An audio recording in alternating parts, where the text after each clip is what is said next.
Steve Whitty. All right, it's live. Thank you very much. Okay, and I've got a good crowd now. Okay, everybody, thank you again for joining us this very hot, sticky June night. Welcome to the virtual Macomb meeting. And I'd like to kick things off with Bob. You ready to roll? Bob Tremblay is doing our news update. So, Yes, I Bob, am. take it away. Okay. Oh, yikes. Give me 1 second to get all these different screens in here. Let's see. Slideshow from beginning. Okay, and now you down. I have to share that screen.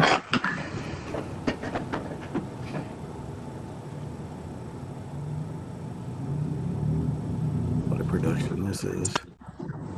All right, can we all see the telescopes? In the news. Okay. The image on this slide is an artist's impression of the 5-kilometer diameter central core of the square kilometer array antennas. Next slide. Thank you. Hello, thank you. I found out about the square kilometer array from this tweet by the Australian ambassador to the Holy See. I'm hearing some. Can people please? I'm hearing a lot of interference. If you are not, everybody who's not Bob, please mute. Thank you. So I found out about this from this tweet. Brother Guy pointed me to this as a newsworthy item to post on the Vatican Observatory website. The square kilometer array, it's being built in Australia and South Africa. It has multiple different size antennas with a total collecting area of about 1 square kilometer. Its data requirements are ridiculous. It's going to require 2 supercomputers more powerful than last year's supercomputers, and the data flow is going to be just redonkulous. So I think an entire presentation could probably be done on this. I found out about it like last week, so this is pretty exciting. It's going to be looking at a lot of different things. So NASA's Ingenuity Mars helicopter has made its 7th successful flight, 62 seconds, traveled 106 meters south to a new landing spot. And the Perseverance rover drove by this rock. It looks like it's volcanic, and it's moving on to sedimentary rock. So here's a close-up of that thing. So there's likely volcanic rock on another planet. Isn't that pretty? Speaking of Mars, Splat. This thing was taken in April and posted like yesterday. The impact took place sometime within the last 5 years, and the Mars Reconnaissance Orbiter has seen a lot of these things. The rays stretch for over a kilometer. So imagine what that would look like there or there. So nowhere in any discussion about settling Mars have I seen any plans for an asteroid detection and defense system, but apparently it needs one because they make it to the ground quite frequently. Things I have seen that quite make sense are that humans are going to have to live underground on Mars. So that's a pretty cool picture. If you look for underground Mars colony, there's some pretty cool pictures. There are 3 new missions going to Venus. NASA is sending 2 of them, and the ESA is sending 1. There are the names of them and what they're doing. Excuse me. NASA's Da Vinci Plus is going to have an atmospheric entry probe that's going to collect direct measurements of Venus's atmosphere. This is the first time since 78 and 85, so that's pretty exciting. Now, I can understand the importance of studying Venus and all, but I am going to be continually disappointed by announcements of future missions to other planets that aren't Uranus and Neptune. Imagine how much we could learn by sending Cassini-like orbiters to those guys. Now, speaking of that, I saw this. Can I play this here? Yeah, this is a simulation somebody posted about how Uranus got tipped on its side, and all the stuff got all mixed up. So I thought that was pretty darn cool. Fun with supercomputers. NASA's human spaceflight lead, posted this picture of the Space Launch System in the Vehicle Assembly Building. Artemis, it's going to launch Artemis around the moon, an uncrewed test flight. November 22nd is the launch date so far. 25-day mission, 6 days in orbit around the moon. On that mission, there aren't going to be any humans, but there's going to be in the command seat a suited mannequin along for the ride. The mannequin will occupy the commander seat, be equipped with 2 radiation sensors, and wear a first-generation Orion crew survival suit. The mannequin seat will be outfitted with 2 sensors, one under the headrest, the other behind the seat, to record acceleration and vibration throughout the mission. 2 additional phantom torsos named Helga and Zohar will occupy the lower 2 seats of Orion. These will be part of a study called the Matroshka Astrorad Radiation Experiment, which is designed to measure the amount of space radiation astronauts may experience inside Orion during missions to the moon, and to access a radiation shielding vest called Astrorad, which may reduce exposure.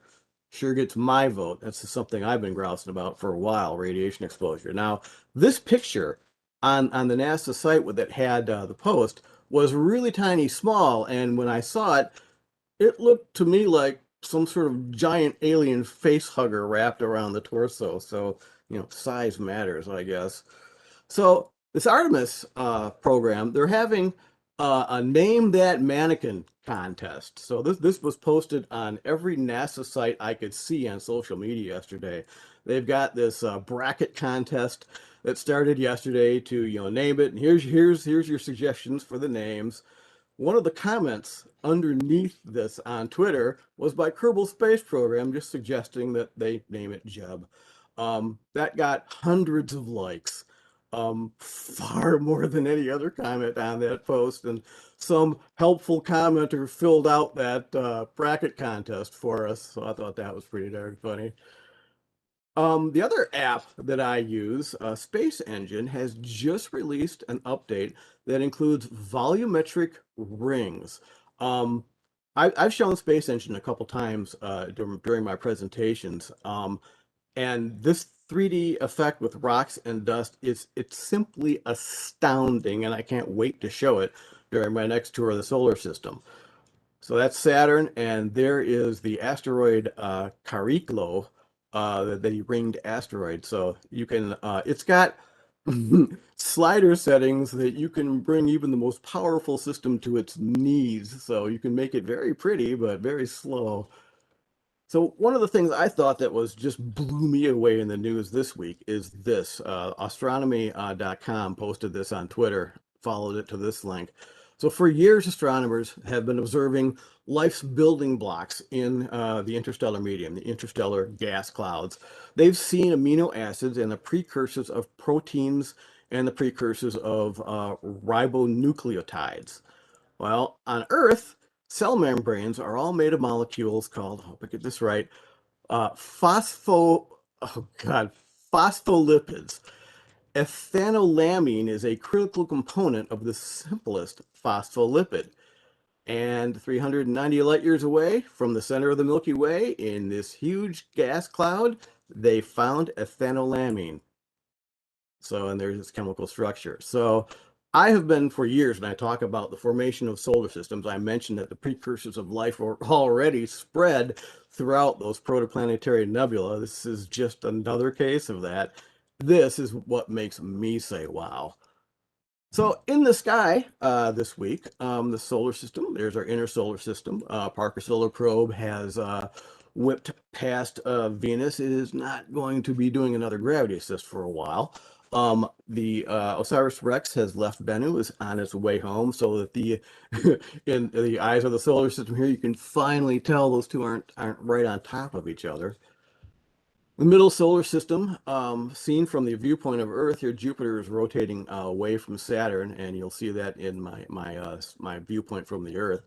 I've highlighted asteroid 2243 Ida. It's actually a binary asteroid with a little companion. This is the first asteroid that was ever found with a companion. That's Dactyl, that little guy there.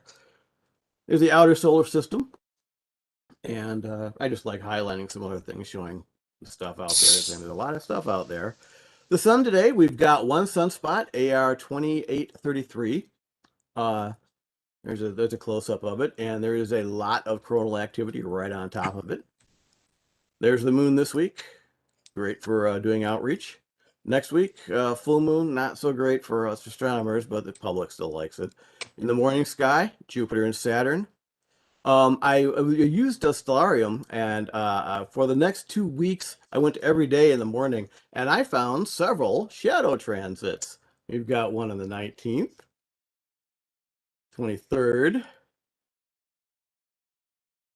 This is really cool. You've got Io in front and two shadows on the 26th at 5 a.m., so that's pretty darn cool. Here's a close-up of that. And another one with Io in front and a shadow on July 3rd. So lots of shadow transits over the next couple of weeks. Mars and Venus are in the western sky after sunset. They are getting close to each other each day. By end of next week, they'll be close like that. The moon is 1 day away from first quarter right now on the 19th. It's going to be in conjunction with the star Spica. Just if you're interested, there's a star Spica compared to the sun. It's going to continue moving over to the south, and on the 22nd, it is going to be in conjunction with Antares, and you knew that was coming, didn't you? There's Antares for the sun. The sun can pixel or two, so there. So Antares is rather large.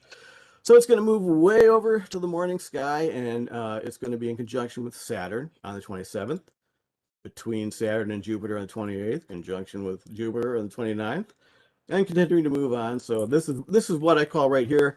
This is a morning car crasher, because that people are just going to be looking at that in the sky all the time. The Big Dipper is at 3 a.m. in the northwestern sky. There's your asteroid count. We've got over 1 million known asteroids and over 26,000 NEOs, 4,401 exoplanets. And in closing here, I'm just going to do a little bit of shameless self-promotion. I host the Vatican Observatory podcast, and we are going to be recording tomorrow. Steve Collins from JPL, he's the long-haired NASA guy. Brother Guy, Steve, and I, and a bunch of our mutual friends are all member of General Technics. That's that GT logo. We're a group of science fiction fans that use science fiction conventions as an excuse to get together. Steve has worked on Deep Space One and the Curiosity rover landing. Deep Space One was originally designed to test a dozen new technologies, including the new ion engine for its spacecraft propulsion. It far outstripped its primary mission goals, and also by successfully flying by asteroid Braille and Borley. Steve posted frequent updates to the GT mailing list during that mission, so we kind of had a guy on the inside, which is pretty cool. Steve also worked on the Deep Impact mission, and here's him very excited about smacking into an asteroid, and I would be too. So that's tomorrow. I'm looking forward to tomorrow morning to this recording. So that is in this news and in the sky, and clear skies, everyone. Get out of here and Thank start you, Bob. flying. Bob. Bob, I've listened to those podcasts and they're wonderful. Oh, I thank can you. back you in recommending checking those podcasts All out. right. How do I stop sharing this?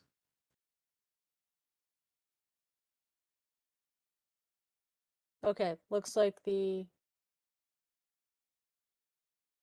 Should be at the top of your screen. Yeah. It says end sharing at the very top in orange. I grabbed it. You did? Okay. I've got Yep. way too many windows open here. Sorry. Yeah, well, WebEx has also updated their design, so the little bouncing ball is gone now, and etc. All right, well, thank you again for joining us tonight. We'll now do the officer reports. As your president, I'm happy to report that we are in the process of talking with all of our host institutions, so that's the Metro Parks, Macomb Community College, and Cranbrook, about returning to our regular activities.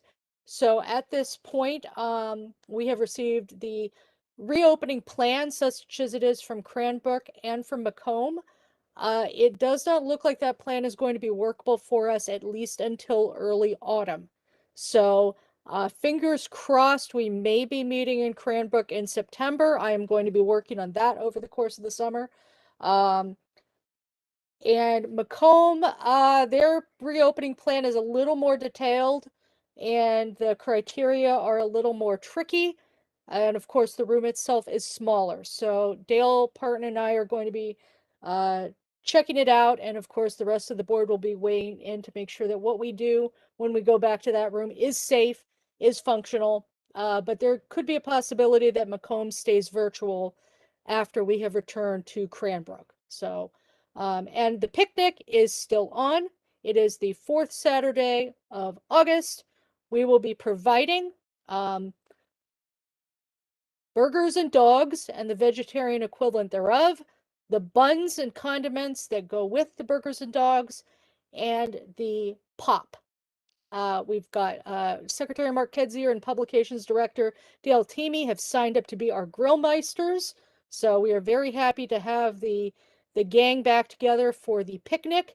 As far as bringing a dish to pass, we are still weighing whether we want it to be bring a food for yourself or bring a dish to share, and we'll just have to see month by month how things are in the state. Of course, the state is lifting a lot of restrictions by July, but you know, there's still a variant out there. Kids can't get vaccinated yet. We've got a few other details to work out, but definitely put a big happy face on your calendars because the picnic may be the first time that we see y'all in a very long time.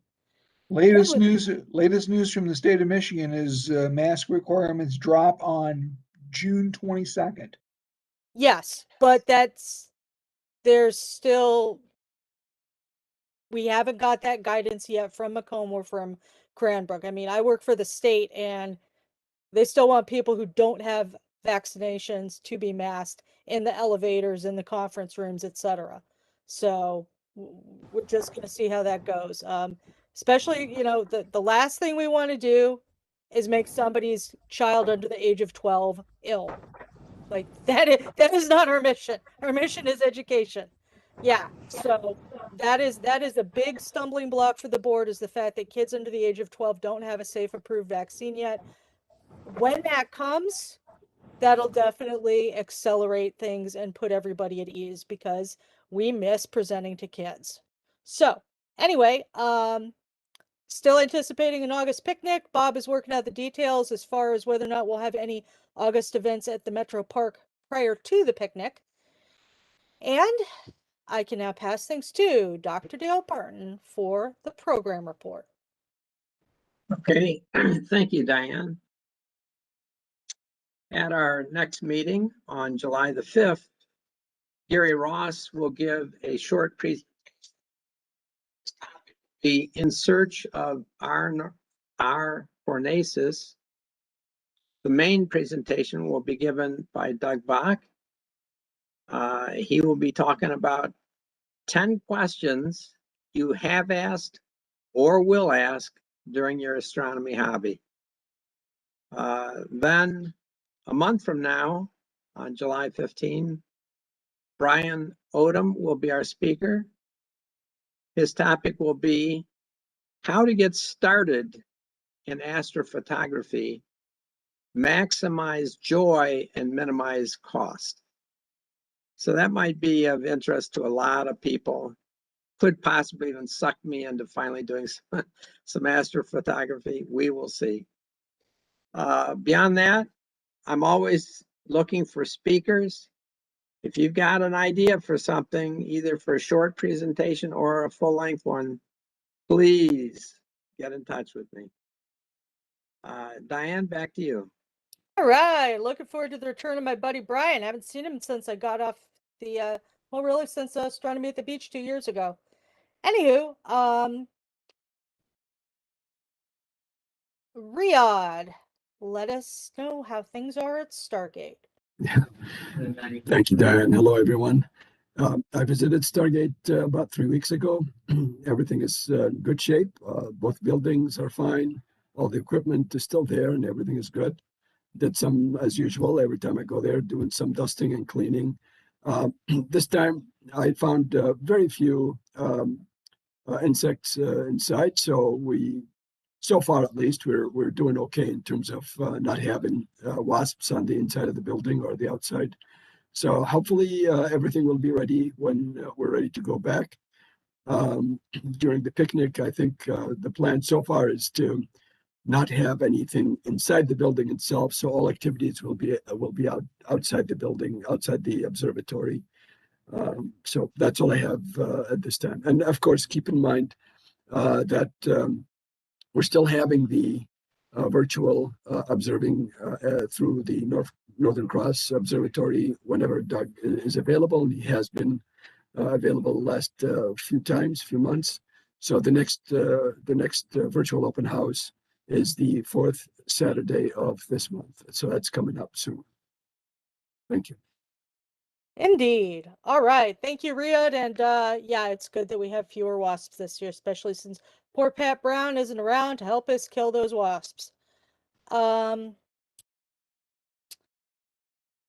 Kedzier, Secretary. Hello, Diane and everybody in the club. Just want to report that I have nothing to report. Back to you, Diane. Thank you. Minutes are in the wasp. Excellent. Adrian at Treasury.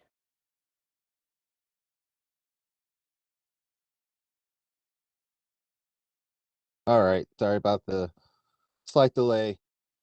I too barely have anything to report. The Treasury has stayed pretty much the same.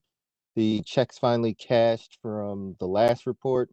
So the amount in the kitties, $22,814.43. The GLAC amount has not changed, $3,279.84. And the PayPal amount hasn't changed. It's at $1,246.05. There will be another trip to the post office at the end of the week. So you members out there that have sent in any dues or anything to us via our post office box, it will be picked up this Sunday. And for the picnic, I will bring my tablet and the PayPal appendage, which I know I put somewhere, but it's on my desk over there, for any donations or anything that we might want to collect while we're at our picnic.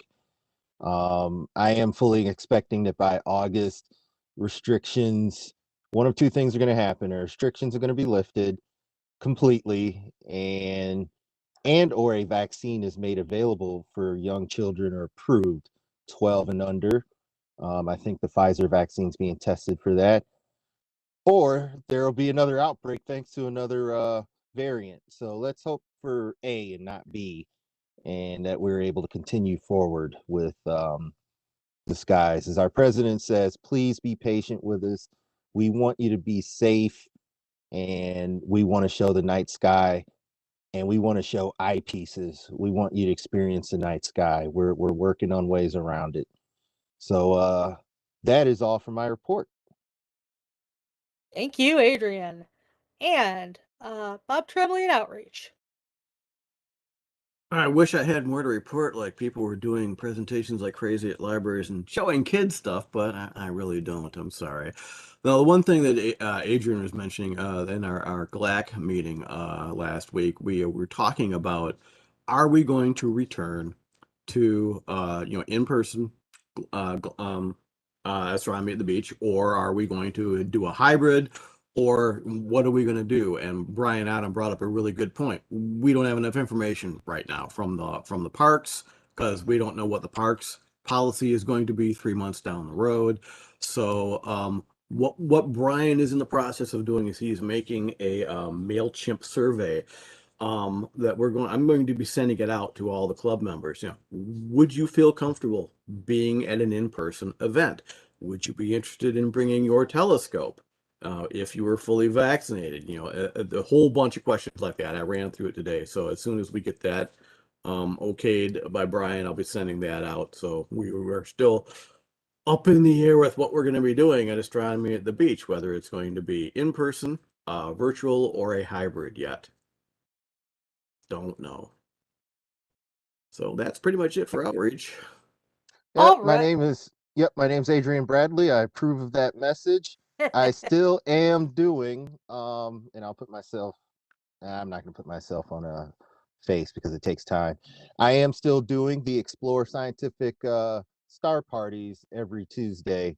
So helping out with outreach. Bob, I'll get better at giving you a report after I do those things. But they are every Tuesday, and the link is explorescientific/live.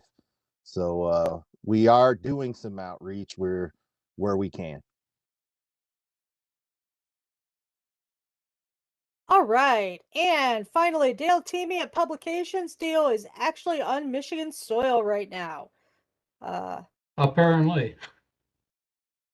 Well, I'm happy to report that there are a lot of wasps this year. We have at least 6 as of this date online. More to come in July and going forward. So I'm pretty pleased with that. The July issue is looking pretty good so far, shaping up nicely. Keep sending those cards and letters in, kids. That's my report. All right. And as an addendum to the discussion about the picnic, we are going to do a small swap meet. If you have equipment that you are sitting on, the picnic in August will be a place to unload it, trade it, sell it, what have you.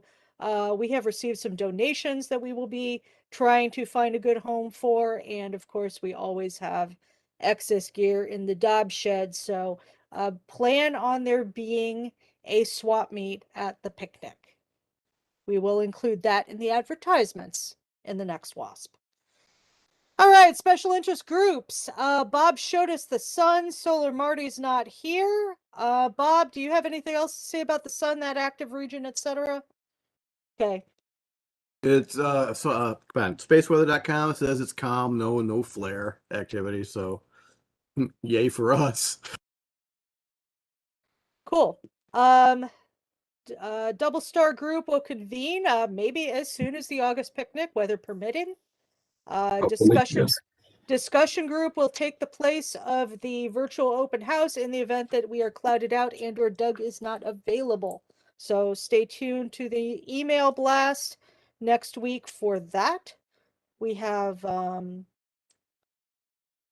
Astronomical League. I believe the deadline has passed, Jonathan. No, it's the end of this month. End so- of this month. Okay, so people still But, have time to get their dues in.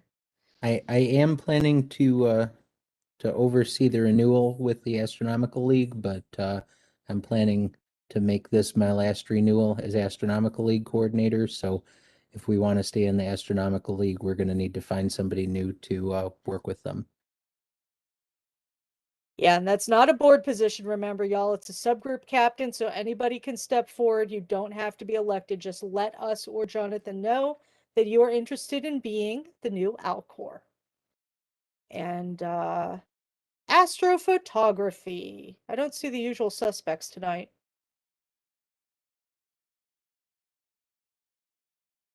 Well, we've been busy. I don't know if Doug Bach is on.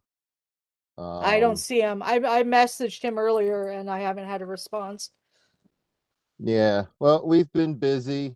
Yep. I can do a real quick report for you for astrophotography for if you like doing nightscapes and you like doing Milky Way photography, your time has come as the core now rises between 11 and midnight. Of course, we've got a moon out there, so we after at new moon, it is going to be time to go after that Milky Way. There are objects in the Milky Way, a lot of DSOs to shoot at for you classic astrophotographers. M8, the Lagoon, the Trifid, the Eagle, there are a lot of star clusters in that area. There's anything that's along the Milky Way from the Scorpion, all the way to Cassiopeia is now prominent in the night sky. If you want to shoot at other globular clusters, you can shoot to the right of Scorpion. There are several globular clusters for you to shoot at, including M4, M10, M12. I do believe I think M74, M79, I forget which. And then there's a lot of NGC globulars as well. So there's plenty in the night sky in the summer. The nights are warmer, bring your bug spray. And whether you're using a simple camera setup with a tracker, or you have your own peered setup at home, your own full observatory, there's now plenty of there's plenty of nebulas and globular clusters to shoot at in the night sky. And galaxies are still here because you still have the Dipper, which is rising, but it is falling. The Dipper's falling, so some of the classics like M81 and 82 are heading for the horizon. So great time to shoot just about any type of DSO in the sky. Go out and get it. And let's use that for our astrophotography report. All right.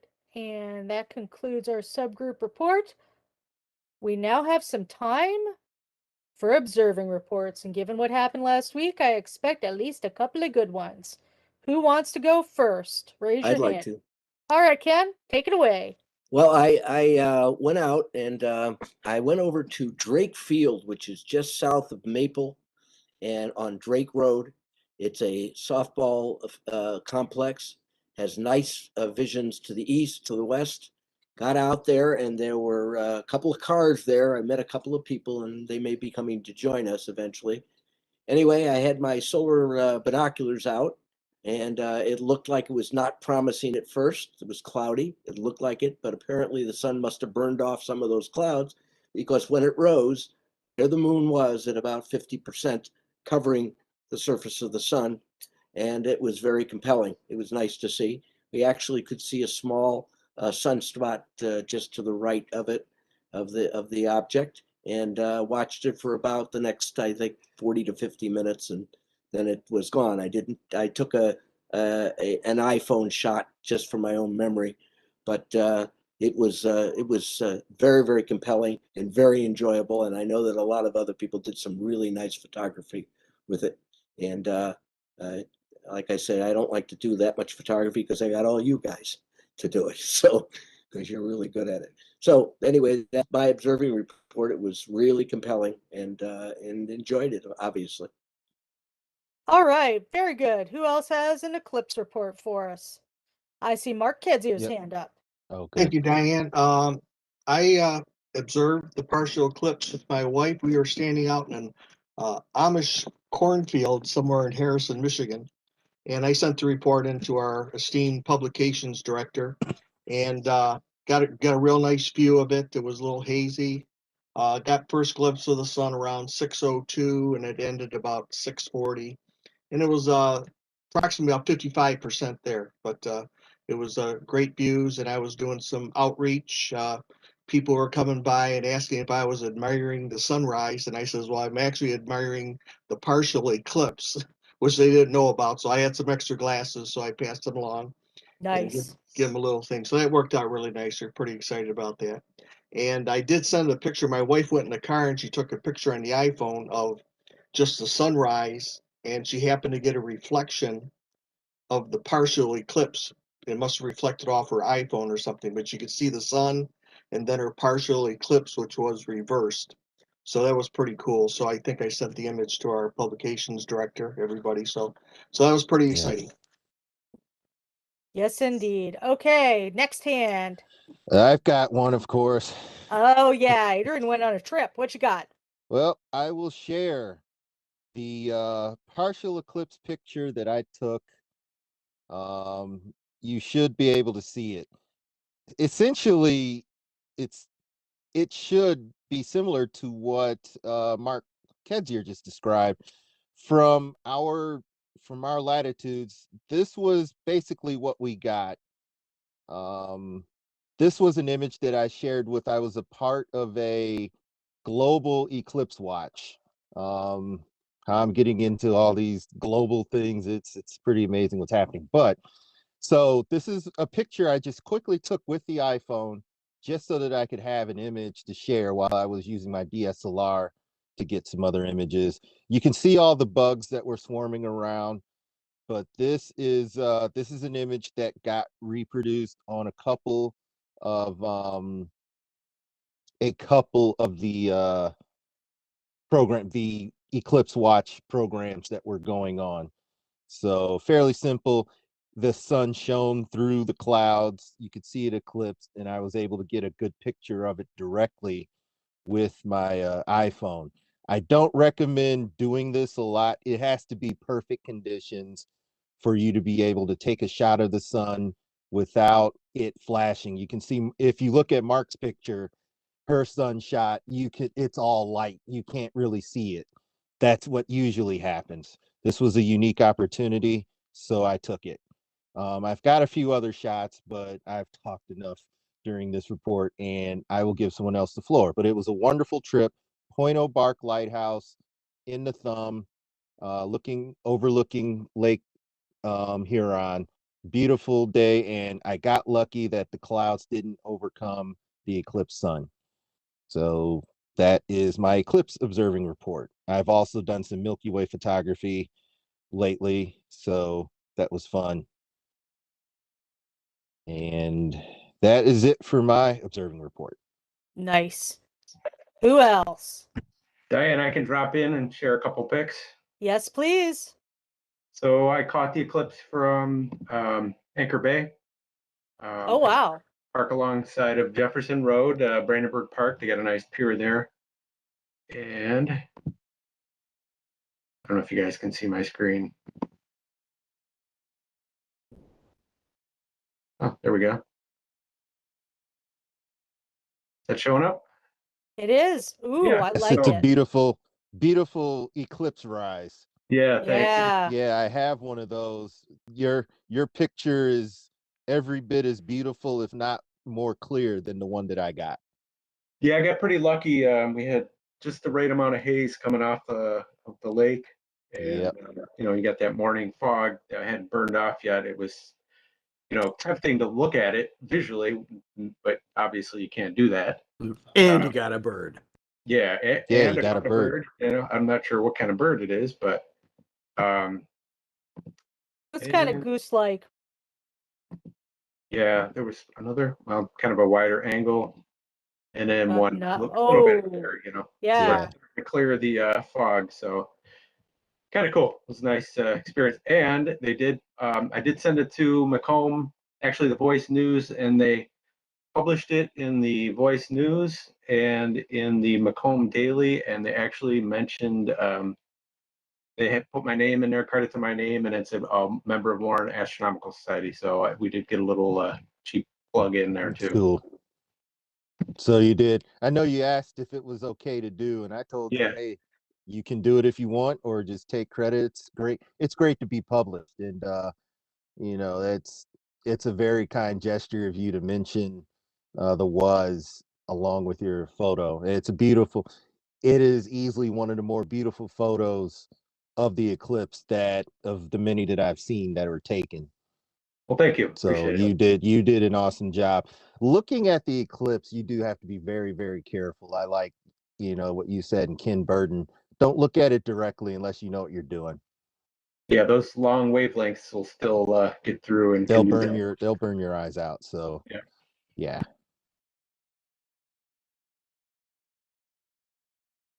All right, who's next? It's not every day we have an eclipse go through the Metro Detroit area. Well, Jonathan and I set up at dawn from a local coffee shop, a parking lot with a little bit of elevation. Unfortunately, the tree line meant that we missed the first 20 minutes of the eclipse, which was kind of a bummer. But we did get to see it with our solar binoculars and my PST, so we got some good looks at it and got to see it go off the moon, slip away, and brought back some nice memories of the Kemmerer Ring of Fire eclipse when I first beheld it through binoculars. So that was exciting. I did not get pictures, though I do hope that those of you who did will submit them to our calendar committee this year so that we can get images for the WAS calendar. And that includes, both wide scale photos like Mark was just showing you and close ups taken using the telescope. So all right. If we don't have any more observing reports, Going once, going twice. Bob, will you share what you saw about Alcon 2021? All right, I put a link in chat there. Alcon 2021 is virtual and registration is free. The website is pretty bereft of information right now. It looks like they're still putting a schedule and stuff together, but there were a few people already signed up, and I saw David Levy's picture there, so that's pretty cool. Also, David Eicher of Astronomy Magazine, face I recognize. So it looks like Alcon 2021 is going to be interesting. I contacted them and said I'd be willing to present something. So we'll see if that happens.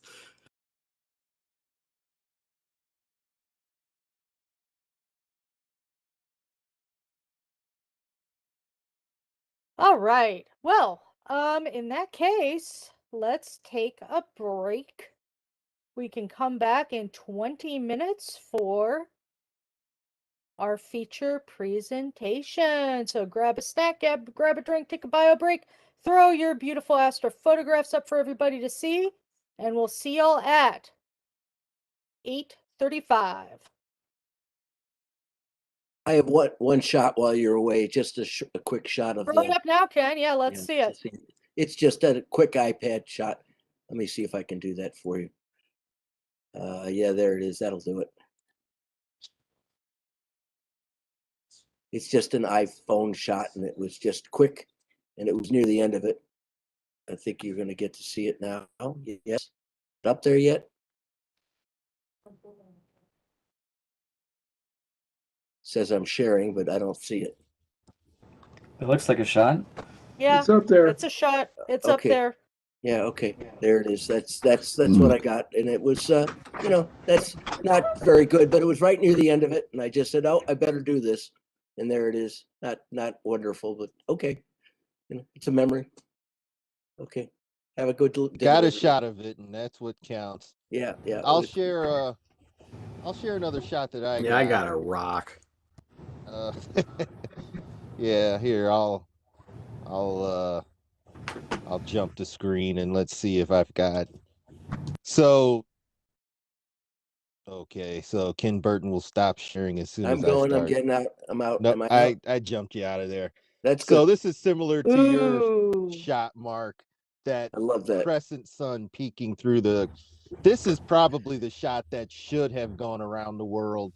At the time of the eclipse, it was like any shot you take was going to be looked at and liked, but this really, the feeling of seeing the sun come up with stuff missing, that's when it hits you. You're looking at an eclipse, you're not looking at a typical sunrise. Right. I was trying to note, because I've seen sunrises from Point O'Bark before, and it gets amazingly bright before the sun even comes up. So not only were there clouds, there was half a sun. I remember it still being bright enough to see, but my camera couldn't autofocus on anything. So that was the only way I knew that it was darker than normal during sunrise. Sure. Yep. With not much cloud cover. So that was my only indication that, yeah, there's less light. I like to observe not only the object, but the effect that it has on the surrounding area. Sure. The birds didn't seem to care. I tried to see if they noticed something different with the sunlight, but they kind of went about their business. They were still chirping. Geese were swimming towards the sunrise. Nothing seemed to change in the animal kingdom for the weirder. Lots of bugs out there to try and kill me, but I evaded them all. It occurs to me that this is the shape of the first quarter moon for a lot of Americans. They don't know the difference. Yeah, they don't. Yeah. Bad media, etc. Bad influences. They really don't know. Oh, you got it. There wasn't, I don't know that there was much coverage of the eclipse, of this eclipse this time, and surprising. All the stations did. All the major news stations had it on. Yeah, I mean, my relatives on the West Coast were thought that it was going to affect them because the coverage was national Okay. and not doing a very good job of indicating, sorry, California, this one's not for you. Yeah. Well, they got the lunar eclipse. We got the They solar did. eclipse. Yeah, They they get did. it. They got it. Yeah. In November, we get I think we all get the lunar eclipse in November, We do. and Antarctica gets the solar eclipse. Yep, they do. Yeah. And they get a full solar eclipse. I think I was do. looking at the cruise tickets for the Sky and Telescope cruise, and yeah, not this time. Not this No. year.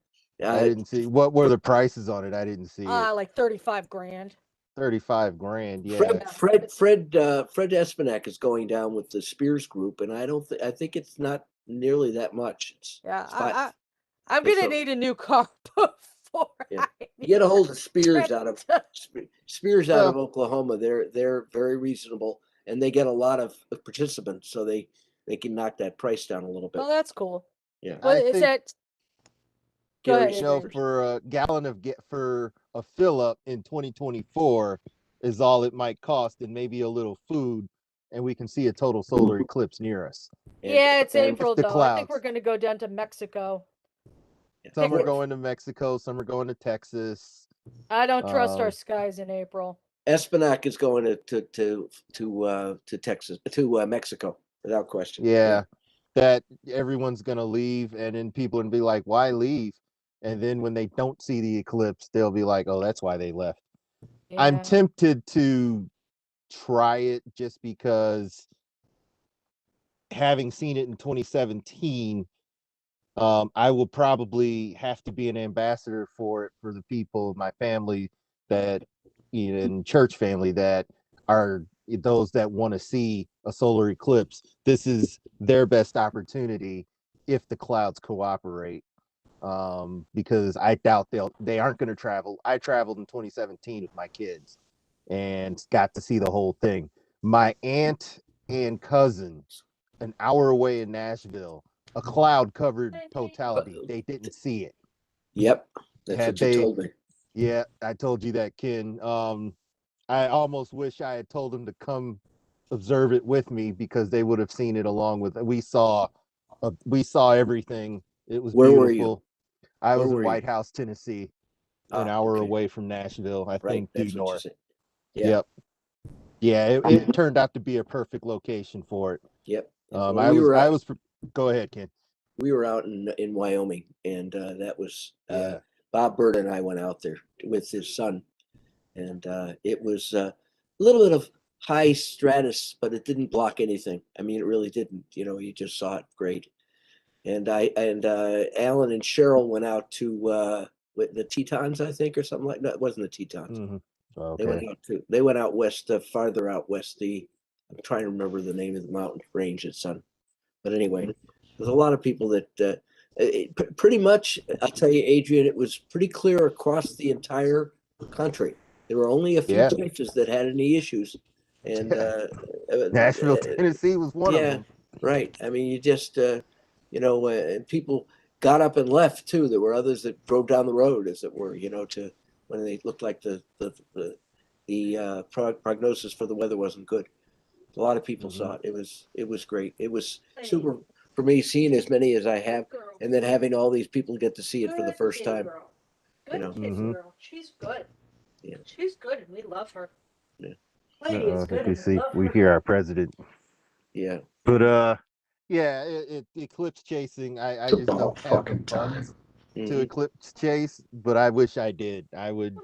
I'd go to Antarctica and freeze my butt off just to see it, and hopefully my cameras would survive. I'd come back, even if I came back with 2 dead cameras and a lot of memories, I'd still. Well, I got to tell you something. If you spend too much time on your camera, you're missing the eclipse. You really are. Well, that's why I like to handhold shots. I get that. Because then I can put the camera down to my side and just look. That's what you every once in a while I whip up the camera and slap it, or let the set it up and set up the telescope and forget about it. But I will tell you this one thing, Adrian. The nice thing about this coming eclipse is going to be 4 minutes and 21 seconds long. there will be plenty of chance to do some science along with just Right. enjoy it. Yeah. This is going to be a nice long eclipse. So guys, I just saw the quote unquote lunar X for the first time here like 2 minutes ago. Never really paid much attention to it, but I'm like, oh, there it is. Anybody observe the quote unquote lunar X? I've never observed it personally, but if you're saying the lunar X is out there right now, so if I go shoot this moon, will I end up with a lunar X? If You I should, shoot right yes. I'm gonna Yeah, go. you probably want maybe 600 millimeters focal I length got or something that. like that. Oh, I got that. Or more. The longer, the more, the better. I have a 600. I can shoot in crop sensor mode, so that's even better. Yeah, I am gonna go. If you're seeing lunar X, it's time for me to go outside. Don't worry, I'll be on mute. One of the advantages of joining a WebEx with your phone is you can pick it up and go wherever you want to go. Yeah. I'm doing the same with the laptop. Yep. No, that's perfect. Good to know. I'm going to go shoot. I've I've been trying to get after this lunar X for a long time. Yeah, the light is really good for craterlets too in Plato right now. Cool. Yep, I'm gonna go on mute and see if I can get this because lunar X and lunar V should be visible. Yep.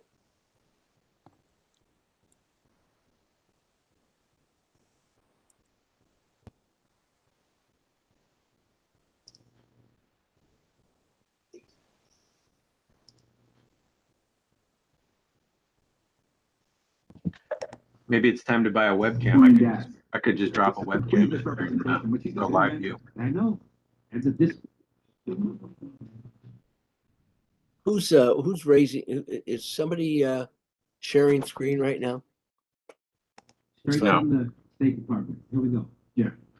Somebody's off mute though. Controversy about WikiLeaks offering $100,000 that Alex might or might not have taken. Tell us what that is. And WikiLeaks was offering a reward.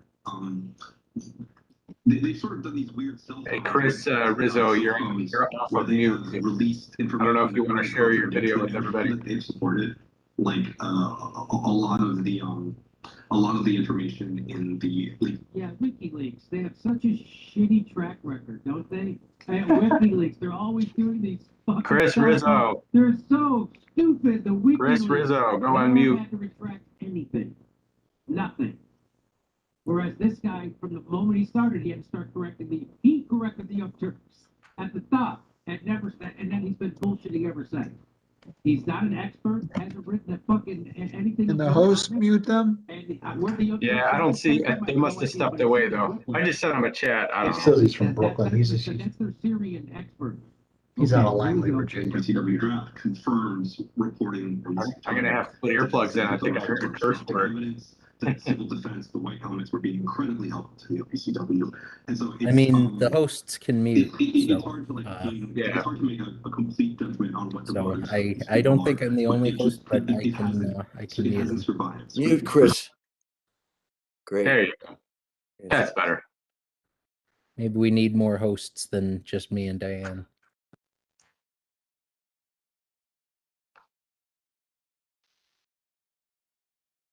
It's funny, I've read and seen a lot of comments about that lunar X, but never really tried or looked for it. But I just checked out the Terminator real quick, got my scope on the deck because it's nice out, and said, "Oh, there it is." Yeah, the lunar X is really cool when you do get a chance to see it.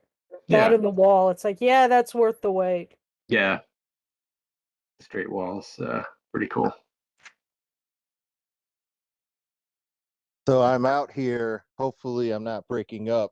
And I just fired a shot at it and zoomed in. And sure enough, there it is. Both lunar X and lunar V. I see I can share your screen or share it eventually. Yeah, I'll upload this and share what I got. I do see it looks like Lunar X is just coming into view. The X will probably be a bit better in a little while, but the Lunar V is right there. I know I saw it without any problems before. I don't know why I can't. I suddenly can't. Oh, there it is. Lunar V. Yep. Where is the Lunar V? I'm The not Lunar familiar with that. V is below. Let's see. So the Mare Sea of Tranquility, Sea of Serenity. So go to where let's see if is that the Apollo 11 landing site? I think the Apollo 11 landing site's way over there. So go below the Apollo 15 landing site, if you know where that is, for the Sea of. So Hadley Rill. Yeah, Hadley Rill. So you go Hadley Rill, and then you go straight south. You're gonna see a rill that looks like a V. Oh, okay. You know, I just pulled it up. Yeah. I just found it. Yeah. Yeah. Okay. So both of them are out right now. I'll take one more shot, and then I'll come back. I'm just gonna go back indoors because yeah, that shot actually worked out pretty good. Yeah, if it was darker, it would probably be a lot more pronounced, right? Than now, but I'm sure you can tweak it in Photoshop or. Oh, I will. I'm going to. Here's another shot. Let me zoom in, and I should be seeing. Yeah, Lunar X should be just popping out at me, and where the heck is it? It's around here somewhere. Yeah, this shot that I took, I'm having trouble finding the Lunar X, so I don't know what the heck happened. But Lunar V is definitely there. So I thought on the last shot I took, I saw the Lunar X really easily. Go back to this one. Yeah, there's Lunar X in my other shot. So heck, there's a couple craters that I have to make sure I have the right X for Lunar X, because I know there's a couple craters that when the shadows hit them just right, you get an X. Hey, Jim Shedlowski, my son is working at Dairy Queen this summer. Okay. And he spent his first couple paychecks on a Martin, not a real expensive one, but a nice Martin acoustic. So he's still going strong. Cool. Maybe I can cajole him into the picnic this year. Oop. Yeah, I'd love to hear him. I'd love to hear how he's progressed. Yeah. He's really improved a lot. Great. And he's sticking with it. That's the main thing. Yeah. Oh, yeah.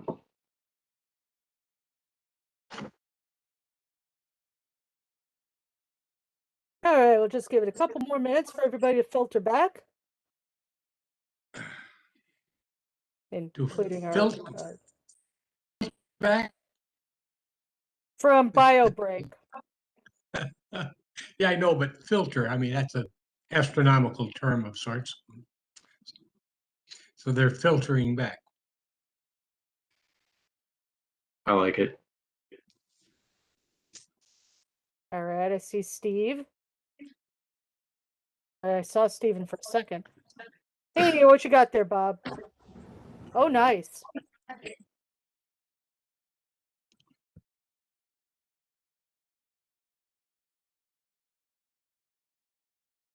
We need the music. Is that a real asteroid field?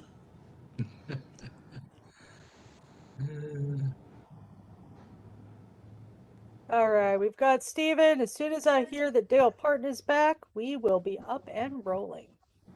It is 8:35. There he is. All right. Welcome back from the break, everybody. Please mute if you are not about to be a presenter, because I'm now going to turn the virtual baton over to Dr. Dale Parton to introduce our speaker. Okay, thank you, Diane. Well, Steve Whitty is our speaker tonight. He's been a member of the Warren Club. I can hear somebody talking. Somebody needs to mute. Thank you. Steve has been a member of the Warren Club for 20 years now. He has a bachelor's degree in mechanical engineering and is a software engineer. He's given a number of talks to us over the years and has also been a Warren Club officer different times. He's also a member of the Ford Club, where he helps produce the monthly half-hour video program called Astronomy for Everyone.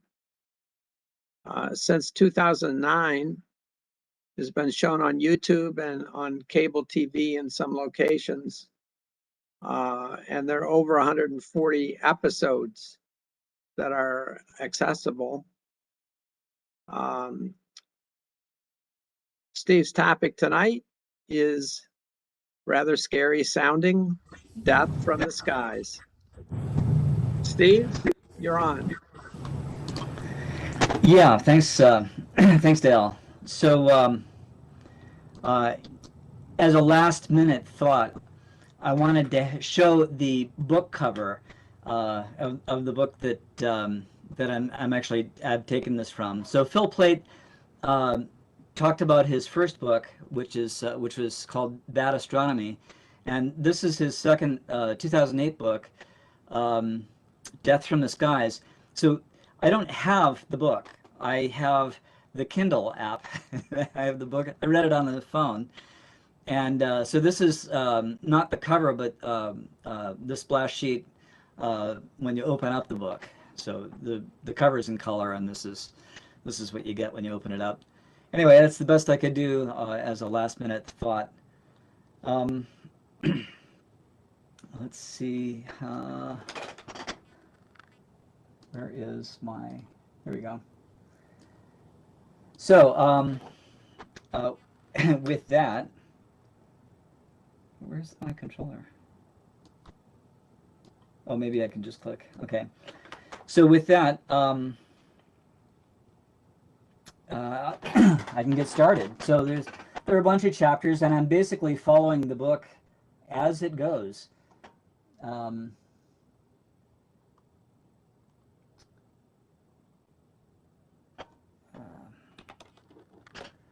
thought I was ready here. And the first chapter is Asteroid and Comet Impacts. So a recent article on astronomy.com says that deaths by asteroids have been undercounted. This is somebody from NASA said that. And yet researchers still haven't found a confirmed case. Based purely on statistics, researchers estimate that a space rock should strike a human roughly once every 9 years. That's about 1 in 80 million chance of death by meteor over your lifetime. History has at least 7 stories that suggest deaths by meteor. I can't say that I believe all of them. Certainly I don't believe them all. But there may be 1 or 2 that have some truth to them. Let me see if this works. Yes, that works. All right. In 1992, in Peekskill, New York, there was a sporting event, and numerous people saw this meteor fall. So this is the Peekskill meteor. So this picture was taken from this stadium in black and white at the time. So what happened was, the guy here in the middle has a rock in his hand. It's a 26-pound rock, a fragment, one of the fragments that was in that, probably in that other picture. And it struck this car, which was a, you know, a Chevy Malibu. So meteors do come down, and they do damage Now, the bigger Chelyabinsk event hadn't happened when Phil had written his book in February 2013. So Phil's book is 2008. February 2013, lots of people with dash cams got pictures got video of the live rocks streaming in, the really brightness and all of that other stuff. It was it's estimated to be a 20 meter, that's 66 feet in length rock. It exploded at 29.7 kilometers. That's 97,000 feet is I think it's just above the high altitude record set by the SR-71.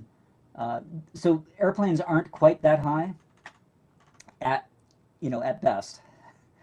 The blast was a 400 to 500 kiloton of TNT blast. So that estimate is 26 to 33 times the atomic bomb at Hiroshima. 12 to 13,000 metric tons of initial mass, that is the estimate. That's 12 to 13 million kilograms. It's a lot. It's just huge. 7,200 buildings were damaged. 1,500 people were injured. There weren't any deaths. The largest fragment was 654 kilograms. When they tried to measure the mass of this thing, it broke the scale, and the rock itself broke into 3 pieces. And that was pulled from the Cherbarkal Lake. So there was a melt point in the lake, and divers went down and fetched what they could. I've been here. This is Meteor Crater in Arizona. It is 1.75. It's 1 3/4. No, I'm sorry. It is 0.75. So it's 3/4 of a mile across.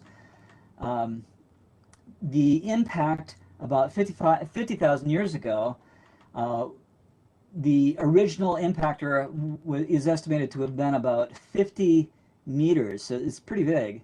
The impact energy was 10 megatons. So imagine a bomb that can create a crater like this. So the KT event, no pictures from it, it was 66 million years ago, was a 6 to 10 mile diameter, so that's 10 to 15 kilometer diameter, asteroid or comet. We don't really know what it was. There are arguments on both sides. But the dinosaurs, except for the flying ones, are all dead. They're all they were all wiped out. Anyway, so if we've got some sort of asteroid or comet hit, what do we do about it? Uh-oh. And so there are a bunch of things that we can do. One of the things that we can do is we can try to change the asteroid's orbit. Changing the Earth's orbit is possible, but it's not nearly as easy as a much smaller asteroid. And the first thing that you might do is hit it with something. So this is what happened when we slammed something into Comet Tempel 1. So this is the nucleus of Comet Tempel 1 in the Deep Impact mission. And this is the sort of the before and after pictures of the crater that was left. So on the right there is the after picture, and the crater is estimated. So there's all sorts of dust and stuff that comes up when the impact happens. So the crater size is estimated to be 100 to 250 meters and 30 meters deep.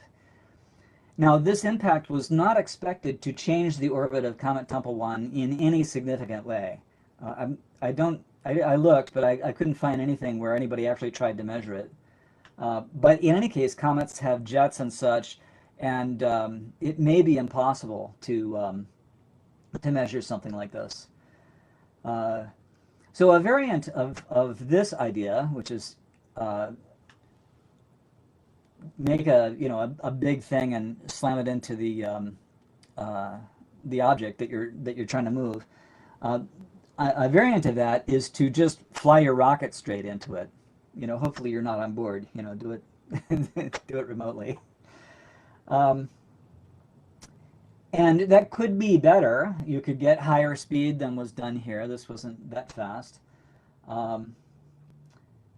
But there are variants of that as well. Where was I? So anyway, this impactor delivered the equivalent of about 5 tons of TNT. So that made a sizable crater. But the surface of the nucleus of a comet is typically not rock. It's typically various ices. So you get this kind of a crater. Anyway, so if you could get a rocket to slam into maybe a smaller object, and they suggested that this might change the orbit by 7 millimeters per second. This could be enough to do the job if there was enough warning time.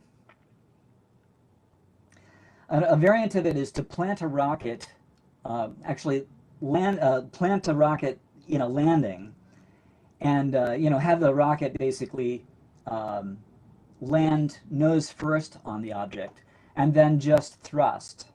There are a couple of problems. One problem is that most objects rotate. The Yarkovsky effect tends to spin up, especially smaller bodies. It's one side of the object heats up, and the radiation, the infrared or microwave radiation that comes off, if the object is rotating even a little, then the Yarkovsky effect tends to speed it up to a certain point. Anyway, you could land on a rotational axis and then do that if that happens to be convenient for where you want to push it. But you are limited in some ways. Another idea for this is that you could nuke it, and if you nuke it, then there are a bunch of possibilities. Uh-oh, that's not what I want. There you go. So if you nuke it, there are a bunch of possibilities. If you nuke it trying to blow it up, that might not be such a good idea. And that's because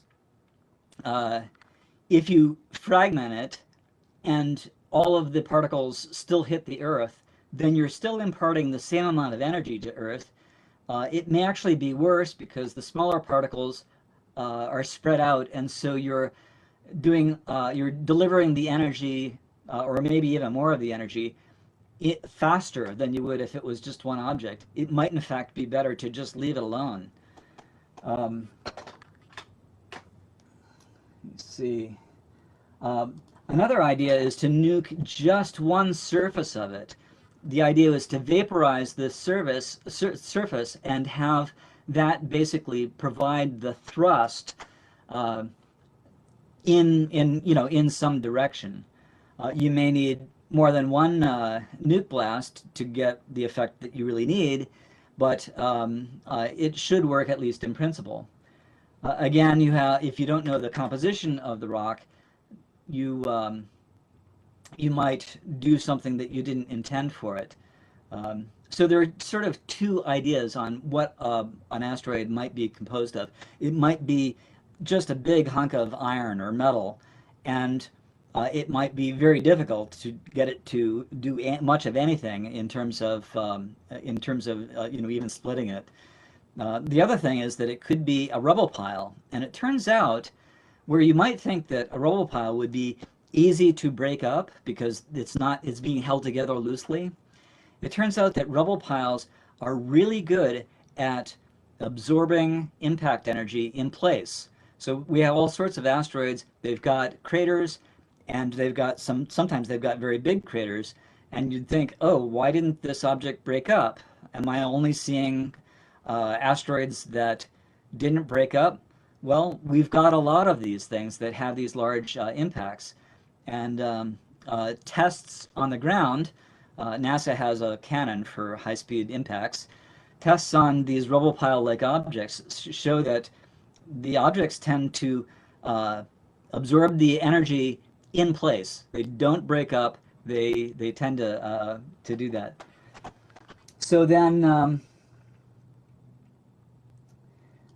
finally, and I think this is, I didn't think that this was a great idea when I first heard it, but the more that I think about it, the more I think it's a great idea.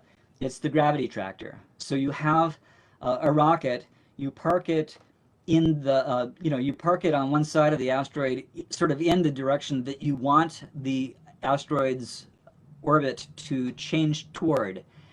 And the idea there is the gravity attraction between the object and your rocket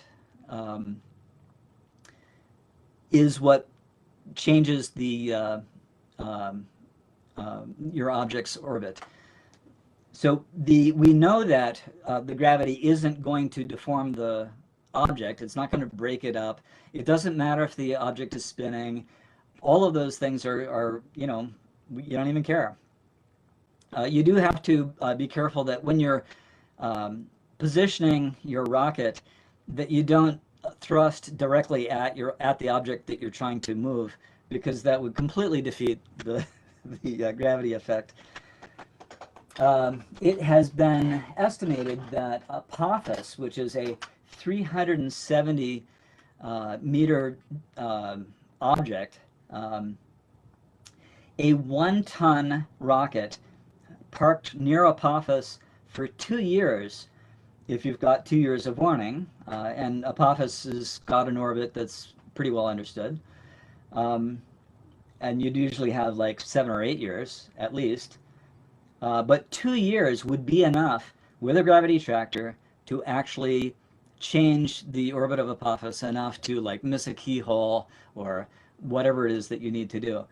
When you're trying to change the orbit of an object, if you don't know really exactly, precisely what you're doing, you may move the object from one keyhole to another. So you may avoid a miss that happens in 7 or 8 years, but you get another opportunity to actually strike the Earth later, and you're just kicking the can down the road. If you really know what you're doing, you can avoid all of the keyholes for a long time. So when this book was written, we didn't really know whether Apophis would hit the Earth or not in the near future. But as of today, it is known that an impact on Earth has been ruled out to at least 2116. That's not something that I personally need to worry about. I don't think that it's even likely for my kids. So it'd have to be like grandkids. Stephen. Yes. Stephen, are you sharing your screen? Yeah, I was. Oh no. I'll be going back to that. Okay. Let me see. We're almost done with this. So so the chances that we are going to have an impact in some sense is 100%. It'll eventually happen. We can avoid them. We have essentially the technology, or close to the technology, that we need to do that. Remember that the dinosaurs didn't have a space program. Look what that gave them. Now, comets are a little different. Comets are unpredictable, and they can come out of nowhere, and they can be big. So Hale-Bopp, back in 1997, which I believe inspired Astronomy at the Beach. Hale-Bopp was over 25 miles in diameter and absolutely would have been a planet killer. It didn't really come very close to the Earth. In fact, I don't think it came as close to the Earth as the Earth is to the Sun. But what would you do about it? We had 2 years, you know, it was between when it was spotted and when it came through the inner part of the solar system. That's not a lot of time. All right, the next up is solar flares. So let me share the screen again, and let's do this. So in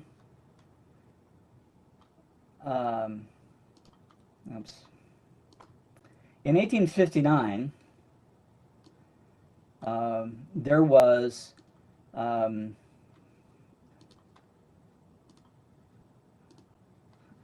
I've lost my shoot.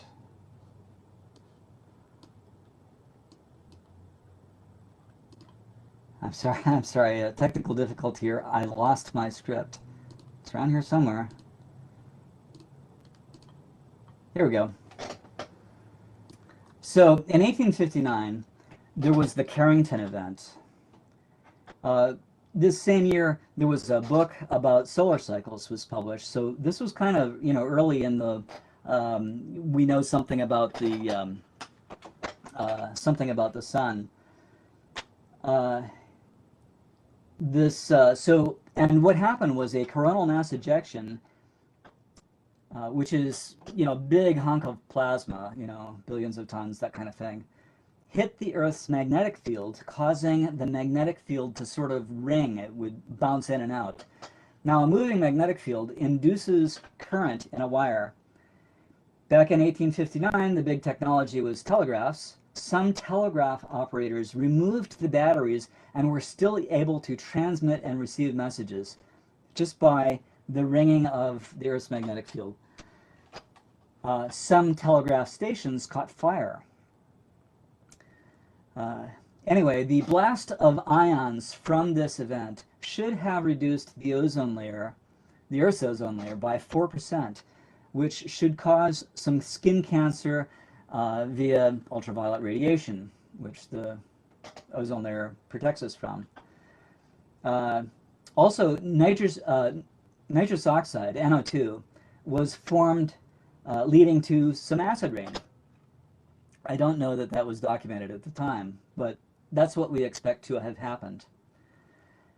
In 2005, there was a CME that hit the Earth, and aurora was seen in Florida, which is, you know, that shouldn't happen, right? This still is not up to the level of a Carrington event, which was visible in Cuba. In fact, the solar flare scale doesn't include an event like the Carrington event. It's really just sort of off the solar. It's not a solar flare. It's just whatever, right? Solar flare.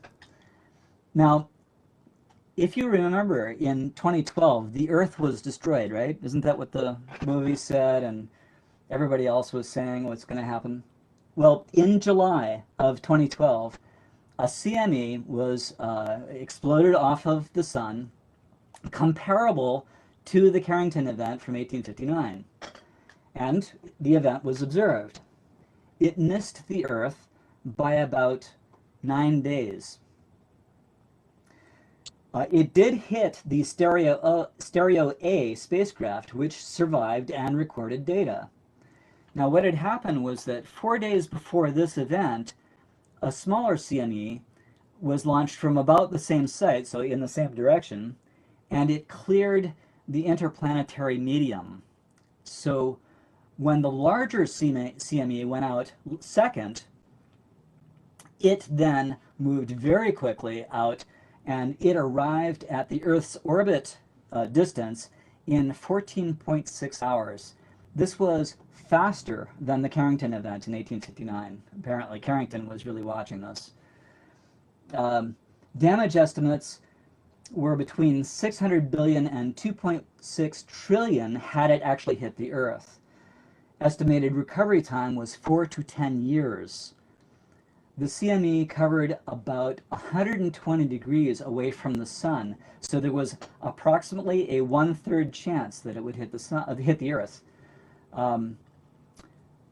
Around that time, NASA announced that it had calculated that the chances of an 1859-like event is about 10% per decade.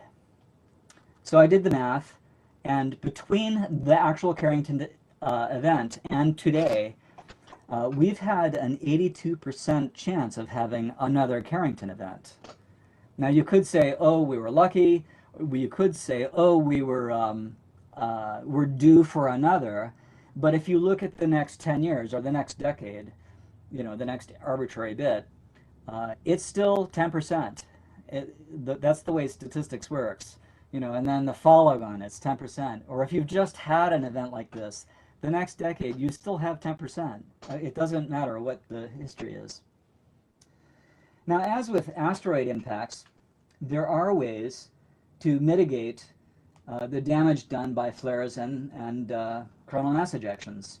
Satellites can be designed to withstand particle and gamma ray impacts, but at a significant cost to the manufacturer. Stereo A survived because it was designed to survive that sort of thing. It's no good studying something if your spacecraft is destroyed. The same is true for power grids. Now, there was an event in March of 1989 that had global repercussions. It was estimated that it would cost billions to retrofit power stations and add more power lines to accommodate another such 1989 event. Voltage fluctuations caused power problems around the planet. In New Jersey, the current induced by the forces overhead blew out a power plant transformer, a 500,000 volt transformer, and it cost $10 million to replace. It also took 6 weeks, and the company nearly lost twice that much money and lost sales during that time. Of course, 6 weeks, customers were out of service. We should also mention that. Let me see. So, in 1887, an astronomer named Gustav Sporer noticed that records of sunspots appeared to show an absence of spots between the years of 1645 and 1715. For 70 years, the sun's face was blank. Nothing. In the late 1800s, scientist E.W. Maunder summarized the Sporer report findings and published them, and we now call this period of sunspot deficit the Maunder minimum.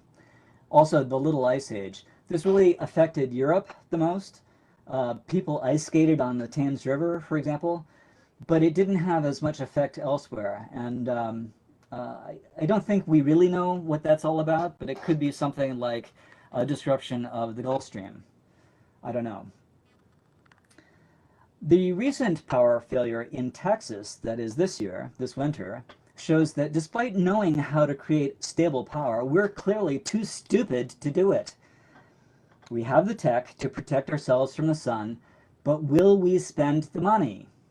We do have SOHO and other spacecraft watching the sun to at least give us some warning, and we actually heed the warnings. So spacecraft and other things, the ISS, you all see these things. If a coronal mass ejection were happening, the ISS would be abandoned. Everybody would go home. But you don't have that much time.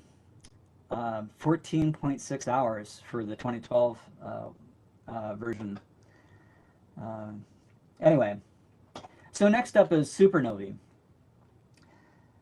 The first telescopes to detect a nearby supernova are underground. They detect neutrinos. There is, in fact, a supernova early warning system. Several neutrino detectors around the world contribute their data as soon as they get it. This is Ice Cube in the Antarctic. So you have 86 drill holes, and they're 1.75 miles deep through the ice. And each of these core holes has 60 optical sensors on a string. And so there are 5,160 optical sensors in total. Most of the sensing is down at the bottom. If you look at the right, all of the text, right? At the very bottom of it, there's a little picture of the Eiffel Tower, just to give you an idea of what the scale of this thing is. So, if you're at the top, you might not even see the drill holes. They're not huge, right? But they're really, really deep.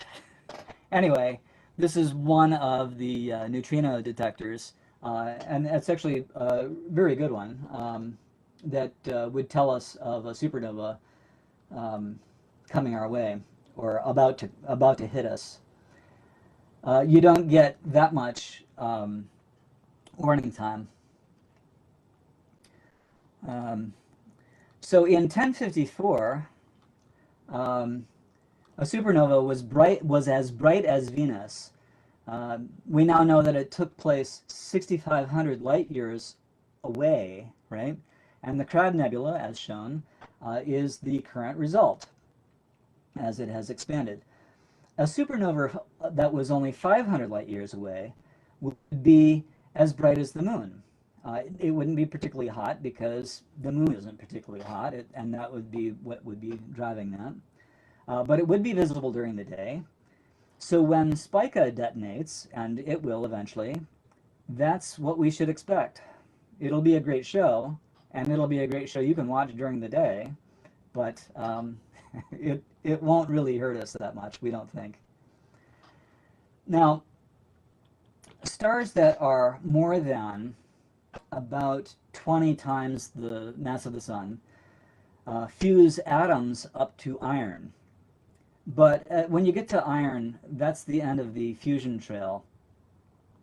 If the iron core reaches about 1.4 solar masses, then what they call degeneracy, this is electron degeneracy, it fails, and the iron core collapses to a ball just a few miles across. We'll get to this again. We'll be talking about this again. A ball that has the mass of a star that's just a few miles across is really a neutron star, but we're still talking about the core of some really big star, a 20 solar mass star. Now, the rest of the star falls in, although it takes longer to do that. The core collapses really rapidly. And it slams into the now compressed core. This creates a rebound that pushes this material out, but the big energy comes from, again, electron degeneracy, which merges electrons with protons, creating neutrons. But it also creates an absolutely staggering amount of neutrinos. Now, neutrinos normally pass through everything. In fact, there are like 1 trillion neutrinos that are passing through your body right this second, in 1 second. So they don't, normally you think of, well, they can pass through like a light year of lead and nothing, and it just keeps going. But with this many, some of them actually get absorbed by the infalling gas from the star, and this gas gets heated up. It's this heat that actually causes the core collapse supernova. Now, if we're considering just neutrinos as a threat, the supernova would have to be less than 30 light years away for it to be a problem for us. There aren't any stars that are going to go supernova that close, but hold on to that thought for a little bit. Satellites would be vulnerable to a supernova via gamma rays within a few thousand light years, and we do have candidate stars for that. I mentioned Spica already. These spacecraft can be protected by design. I don't know if this is routinely done. Gamma rays from a nearby supernova destroy ozone. We talked about that. Half of the Earth's ozone can vanish basically instantly. So the Earth's ozone goes down to, it's a little less than 50% of what it was. And the big ozone problem that we had, that we talked about in the 90s, that was only a 3% drop, causing more sunburn and skin cancer and such. But also, losing half of the ozone will expose the ocean's phytoplankton, which is also killed by ultraviolet light. This is the base of the food chain for the Earth. We're at the top of the food chain, so in a year or so, we die too. This is a mass extinction. Supernova gamma rays cause this damage, and the estimates are in the range of at the farthest 100 light years, but at the nearest maybe 25 light years. Now a closer supernova, the closer the supernova has to be, the better it is for us, because that's a more rare event. You know, getting a star that much closer and have it blow up while it's that close it isn't going to happen what you'd call real often.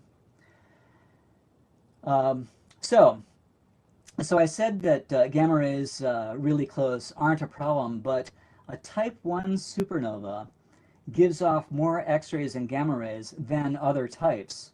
So these kinds of explosions can be dangerous while farther away. So how do you get a type 1 supernova? Well, you need a white dwarf orbiting a star that is going to become a red giant. That happens, the white dwarf accumulates material on it, and if it gets big enough, then it explodes in a type 1 supernova. So do we have any candidates for that? Well, Sirius is twice the mass of the Sun, and it will become, and although it'll take millions of years, tens of millions of years, before it expands into a red giant, that will happen eventually. And yet it appears that the white dwarf is a little bit too far away from Sirius A to accrete enough material to explode as a type 1 supernova. We don't know of any other type 1 candidates near us. Now, white dwarfs are a bit hard to detect, although they're much easier than like a black hole or neutron star. And we know of hundreds of neutron stars. Now, when cosmic rays, so cosmic rays are relativistic protons, naked protons, or even electrons, hitting the atmosphere, they create a shower of muons. So the original proton hits something which splits and into a bunch of things, and each of these things hits other things, and so it just multiplies and multiplies. Models show that this is dangerous to us from a supernova in a range of somewhere between a few light years to 1,000 light years. Now, 1,000 light years would be really bad. The history of Earth shows that the worst case models, 1,000 light years, must be wrong. It's hard to hide from cosmic rays. Going deep underground doesn't help much. And at about a mile underground, it starts getting hot from the Earth's core heat escaping, you know, through the Earth. Mines that are a mile deep are hot enough that it's really uncomfortable. It gets to be over 100 degrees Fahrenheit, and it can be really tough to air condition that. Cosmic rays can also create nitrogen oxide and therefore create acid rain, the nitrogen oxide. A supernova would have to be pretty close for this to happen as well. In 2004, a sample from the Pacific Ocean floor found iron-60. Now, iron-60 has a half-life of about 1.5 million years, and it decays into stuff that we also know about in ratios that we understand. This is a sure sign of a supernova. The sample from 2004 showed that a nearby supernova happened 2.8 million years ago, maybe only 50 light years away. There's also the local bubble, possibly created by a supernova, and consistent with this one 2.8 million years ago. It's less than 10 million years old. That's how, you know, we don't know really how old it is, but it's less than 10 million years old. And yet, in that time, there are no known mass extinction events. So this is actually pretty good news. 50 light years away, we can have a supernova and survive it, you know, without at least a mass extinction. If we have a supernova that really threatens us, there's really not much we can do about it. On the plus side, though, supernovae in general create the heavier elements for life, including iron and calcium. We wouldn't be here without them. So the next big threat is gamma ray bursts. Now, I've talked about gamma rays a little bit. These are a little different. Now, I'm not going to give the whole story about the discovery of how we learned what gamma ray bursts are, because that would take hours. It's an excellent story. I highly recommend reading the book. But here's a brief summary. The Vela satellites were built for the Cold War, monitoring the Nuclear Test Ban Treaty. Nuclear bombs produce gamma rays. The US was worried that Russia might conduct nuclear tests on the far side of the moon. Vela wasn't particularly sensitive to gamma rays. This was a first attempt. So they were built in pairs, 2 satellites. Both satellites had to detect a signal for it to be considered to be a real signal. They couldn't tell where the signal came from with just 2 satellites because the integration time was so long. It was like something like 30 seconds. It was fairly quickly determined that there were signals coming that weren't coming from the sun or the moon. So not probably in the solar system. And obviously they weren't Soviet nuclear bomb tests. Let me see. In 1979, the Vela mission ended with over 70 gamma ray bursts detected. So we had some data, not great data, but we had some data. And with a bunch of data, you can actually figure out things that you can't tell from individual events. It wasn't known at the time if the explosions were in our galaxy or farther out. The best guess at the time was that these events were caused by exploding stars. What else could it be? One argument was that the energy was so high that we couldn't possibly detect them if they were outside of our galaxy. We'll get there in a minute. In 1991, the Compton Gamma Ray Observatory, which is one of the 4 great observatories, the Hubble is one of those, it could tell the position of an event to about the diameter of a quarter held at arm's length. It sounds good, but it isn't. Over the mission, 2,700 gamma ray bursts were detected. It was discovered that there are 2 kinds of gamma ray bursts: short bursts that last less than 2 seconds, and long. Some gamma ray bursts lasted for several minutes. The short gamma ray bursts emitted higher frequency gamma rays, also called hard gamma rays, and the long ones were lower frequency or soft gamma rays. This was a clue. Nobody seemed to know what it meant. Also, gamma ray bursts were uniformly spread over the sky. That clearly means that they aren't in the Milky Way. That's because we aren't at the center of the Milky Way, and the Milky Way isn't a sphere. It's kind of flat, mostly. That is, unless they were very near the sun, say within 1,000 light years. But if that were true, we would see the supernovas in visible light, and obviously we don't. Not 2,700 of them, for example, over the Compton's lifetime. We just don't see that many. In fact, in our galaxy, it's like every 100 to 400 years we see a supernova. In 1996, the Dutch-Italian Beppo-Sachs mission was launched. It had a gamma ray detector, but also an X-ray detector that could get good direction, really good direction. In February of 1997, a long gamma ray burst was detected, and it was within the field of view of the X-ray detectors. Repeated observations saw the X-rays fade over time. It must be the same event.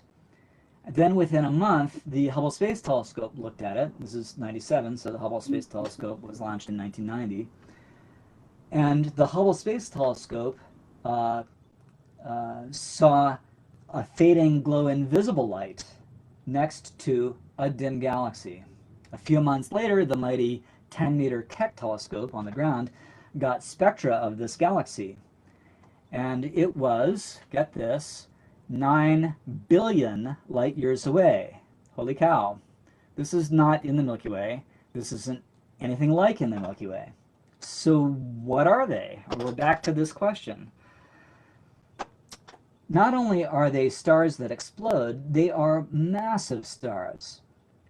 100 times or more the mass of the sun. So these are core collapsed supernovas.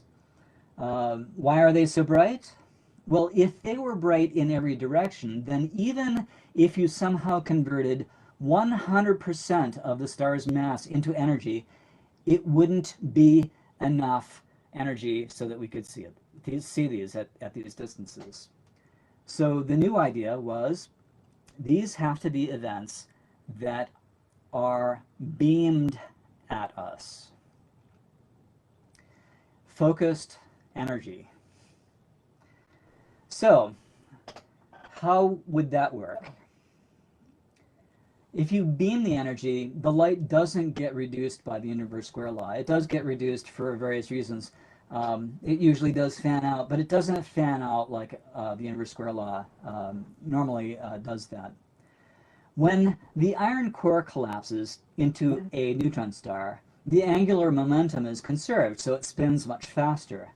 The mass is the same, but it's smaller, so the surface gravity is much, much higher. The magnetism also gets concentrated, so it becomes much more intense. But that's not what's happening here. What we need is something even more spectacular. If the mass of the iron core is over about 2.88 times the mass of the sun, it collapses into a black hole. You still have the spin and the magnetism. So the magnetism is even worse and the spin is even faster, although I don't know if that means anything. The black hole produces jets from nearby material, that's around, and it tosses this material out the two poles. This material is moving away from the black hole at ridiculous speeds, and it bores holes in both directions through the star, completely clearing the space, and then it continues ejecting mass through this hole out of the star. So what the gamma ray thing is that this material is mega hot, and it's so hot that it's giving off gamma rays. So that's what you see. As this material cools, it will give off, it'll go X-rays and then UV and then eventually visible light. So the visible light afterglow is also from this material. It's not nearly as bright as the gamma rays, though. Hey, Steve, we've got about 10 minutes left. I just want to know if you've want to make sure that we've got time for questions. So just giving you the 10-minute bell there. Okay. All right, thanks.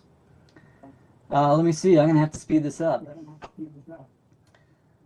So anyway, so that's what the long gamma ray bursts are about.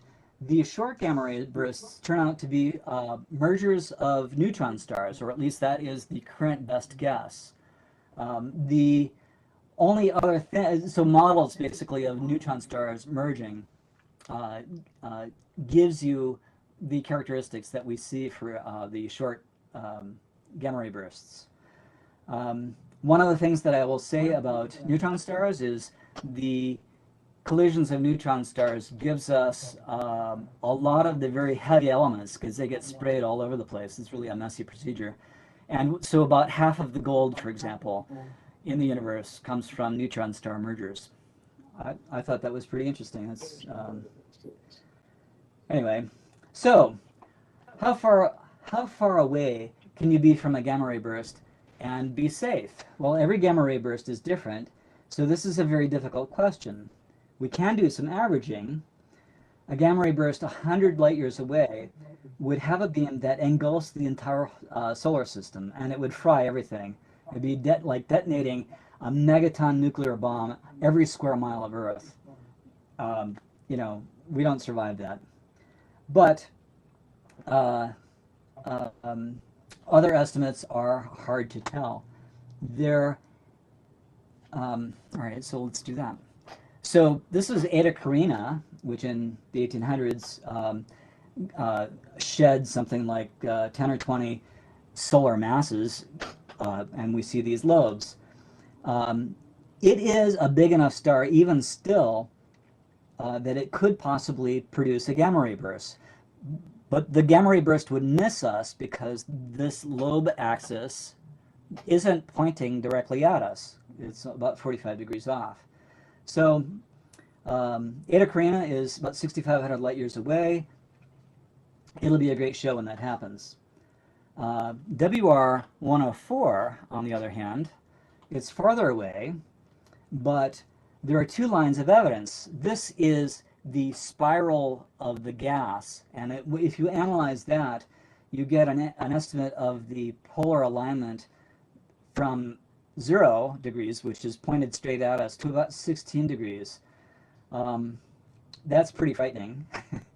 But there's been a spectrographic study done, and that points to somewhere between 30 and 45 degrees.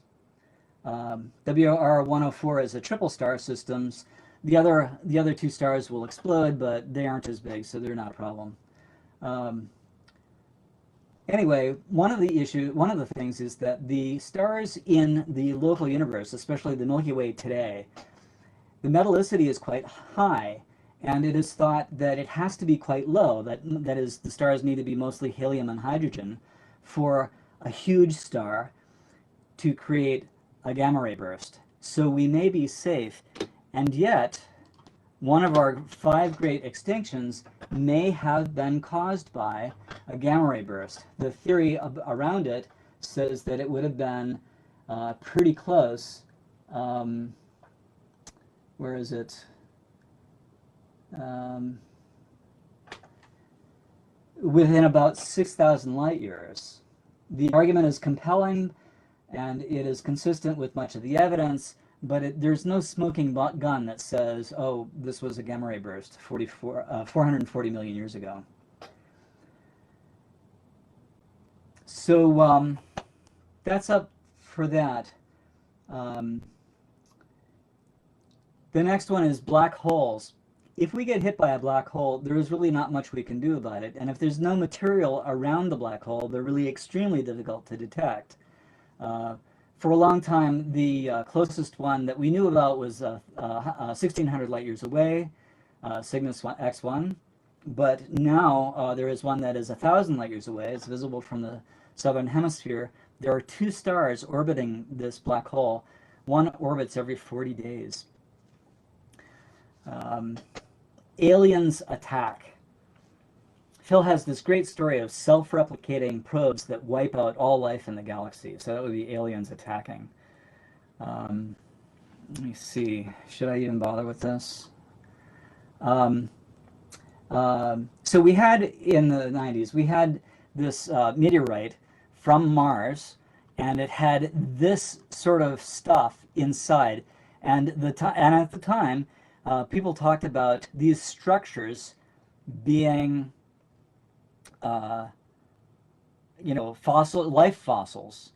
However, since then, structures similar to these have been created in the laboratory.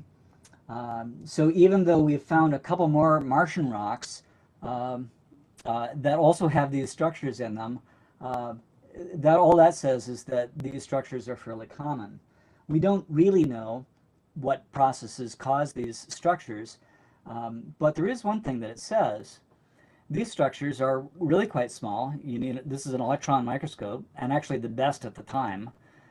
So a lot of people didn't know what we were looking at.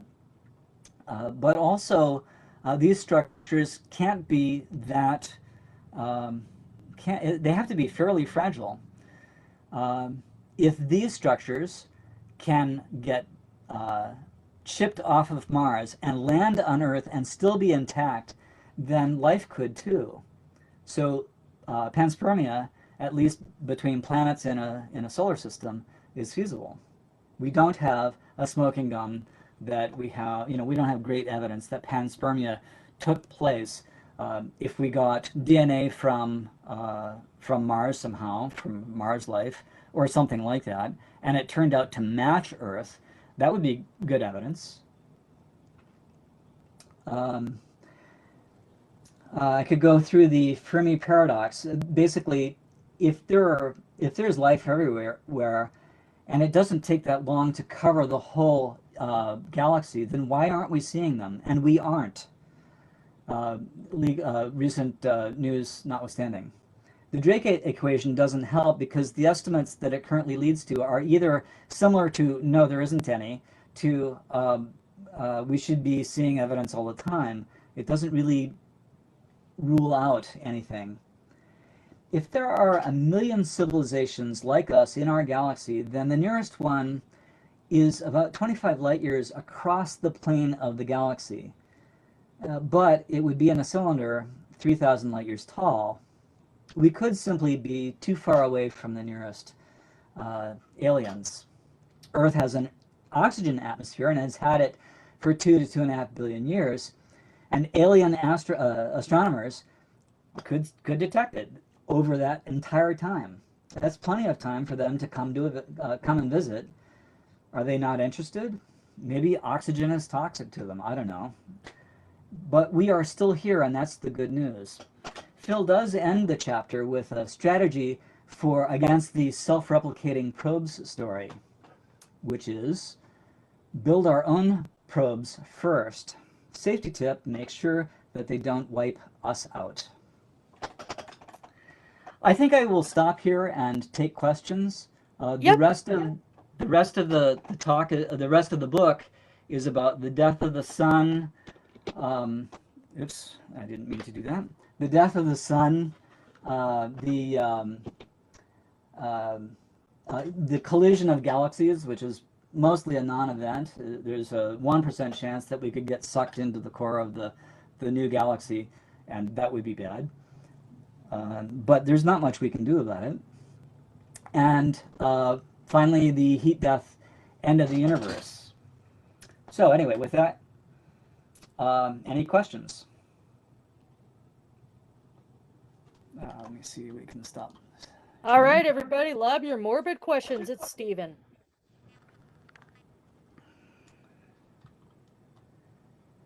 Actually, Stephen, I think you covered a lot of things very well. I have no real further questions. What I like about your presentation is that you presented the statistics, and the statistics basically describe the chances of an impact. There's always a chance that things happen within that small percentage. So truth is, it could happen, but it's about the likelihood. I'm glad you mentioned that. The epilogue of the book has a table for each of these things. So the odds for a single person's lifetime, right? So an asteroid impact is 1 in 700,000, and it can be prevented, right? We could go out and move them. A solar flare, they happen, but they generally won't kill us. They're not preventable, but they can be mitigated. Our technology can be hardened against them, and so on. A supernova has a 1 in 10 million chance of killing you. It's not preventable. There's nothing you can do about it. But it's not a very big chance of your lifetime. A gamma ray burst is 1 in 14 million. Again, not preventable, but not also really not very likely. A black hole hitting us is 1 in a trillion, a million. 1 in a trillion is really, really not likely. We do know of black holes. There are probably a lot of them floating around the Milky Way. We probably don't know of very many of them, or even a remotely, we've got a microscopic fraction of the, that we've actually discovered. Alien attack, we don't know anything about the probability because we don't know if aliens exist or not. We don't know how common they are or anything. We might colonize the galaxy first. Elon Musk we'll says be the aliens that attack. we want to be in more than one place. Let's get Mars colonized is Elon Musk's idea. The death of the sun is not going to kill you because we don't live long enough. It isn't preventable, but actually it turns out we can save the Earth from the expansion of the sun to a red dwarf. We can actually move the Earth's orbit out. That's a 100 million year project. So getting a company to do that isn't going to touch, like their quarterly profit report. But still, it is possible. The galactic doom, I said, it's not probably going to hurt us, certainly not in our lifetime. It isn't preventable. There's nothing we can do about that. And then the death of the universe also won't have any effect on any of us. And it is seriously not preventable also. So here's a question for you, and then I'll let others ask. Black hole invasion, at what first sign is there time to realize that we're doomed? And I thought about if we notice the outer fringes of the solar system suddenly disappearing or moving, all of a sudden out of their orbit. Yeah, you could see something like Jupiter vanish. That would be a really good sign. But chances are you won't have any of those things happen. But it also depends on how big the black hole is. A stellar mass black hole is something like 3.5 times the mass of the sun at the least. And this is going to fling things out of the solar system and all sorts of stuff. If it's headed for Earth, then we're doomed. If there's no accretion disk, we're likely not going to see it until it actually does something. It has to be really close for it to do something. Now, there is hypothesized the primordial black hole, and a primordial black hole might be actually microscopic. It would be a black hole with the mass of about a mountain. One of these things is maybe smaller than a proton. If it came through, if it hit the Earth probably wouldn't notice it. It doesn't have enough gravity to really attract much else. It doesn't have enough gravity to move the Earth's orbit. It would probably go in and out. We wouldn't even notice. But a stellar mass black hole would be a thing to be reckoned with.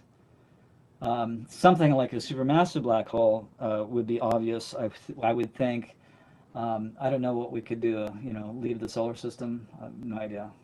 The entire solar system orbit it. I could see that possibly happening too if it was that big.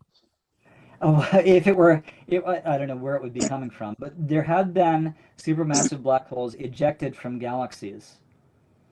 So a supermassive black hole from some other galaxy could possibly hit it. I think the chances of that are zero, because the two big galaxies, ours and the Andromeda, they have their black holes still.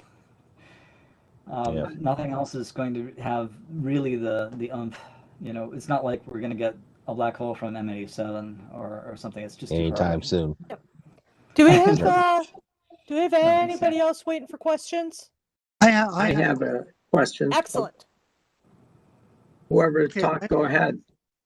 I am sorry that I had to miss a lot of your talk because a great big sunspot from the sun brushed atop my computer today, and it took the internet away. And so I missed anything you might have said about comets. And about 25 years ago, a substantial portion of my career was thinking about what would happen if a comet like the one that collided with Jupiter actually collided with the Earth. And I remember the real discussions we had about this particular thing. I just wanted to say, Stephen, that I really enjoyed your talk. One of the things that you guys had to miss was that I was going to do my little welcome poem to all of you. Since I have the floor, I'd like to do it right now in honor of the eclipse. Speaking of sunspots, it used to be that eclipses would mean the death of the sun and the death of the earth. And so I'm going to quote a little bit from the Rime of the Mariner with 2 lines added from Leslie Pelcher that fixes it. The sun's rim dips, the stars rush out. At one stride comes the dark. With far heard whisper o'er the sea, off shot the spectre bark.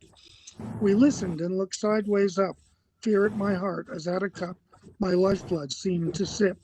The stars were dim and thick the night, the steersman's face by his lamp gleamed white. From the sails the dew did drip, till climb above the eastern bar, the horned moon with one bright star within the nether tip.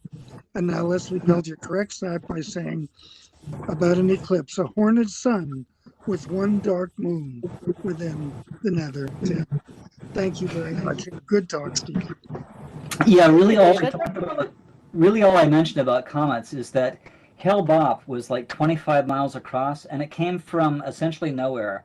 It came into the solar system and it went out.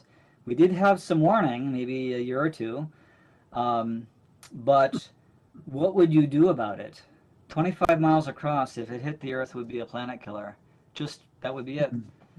The KT event could have been a comet or an asteroid, 6 to 10 miles across. It took out the dinosaurs, but it would depend on when we knew about it.